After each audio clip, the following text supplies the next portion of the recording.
তিন জায়গায় প্রয়োজনে মিথ্যা বলা যায়। এক নাম্বার, আপনার ওয়াইফকে খুশি করার জন্য, সে একটু এরকম না বলে একটু কৌশল করে বললে খুশি হবে, ওটা বলা যায়। দুই নাম্বার, জীবন মরণের ব্যাপার, জান বাঁচানোর জন্য একটু কৌশল করে ঘুরিয়ে বললেন, এটা জায়েজ। তিন নাম্বার, দুইজন ঝগড়া লাগছে তাদেরকে মিলিয়ে দেওয়ার জন্য কৌশল করে একটু মিথ্যা বলা, ঘুরিয়ে বলা যায়। দুইজনের মধ্যে দেখলেন যে সম্পর্ক খারাপ, একজনরে বললেন, ভাই সে তো ওই দিন আপনার ব্যাপারে অনেক প্রশংসা। কি আমার ব্যাপারে প্রশংসা? কি বললো? এই বললো আপনি নাকি এই করছেন ওই করছেন, অনেক প্রশংসা। লোকটার মন খুশি হয়ে যাবে তার ব্যাপারে, ঠিক কিনা? আবার তার সাথে যার ঝগড়া, ওরে যে বলুন, ভাই ওই দিন তো সে আপনার অনেক অ্যাপ্রিসিয়েশন করলো, অনেক।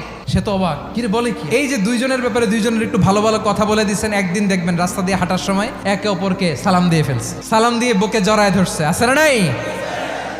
আবার মিলমিশ হয়ে গেছে। কিন্তু আমাদের স্বভাব হইলো, দুই প্রতিবেশী যদি একসাথে বসে একসাথে হাঁটে, দূর থেকে দেখলে আমাদের জলে, আছে না নাই? ঘটনা কি? এই দুইটার মধ্যে এত মিল কে? এই দুইটার মধ্যে গিরিঙ্গি লাগানো যায় কিভাবে?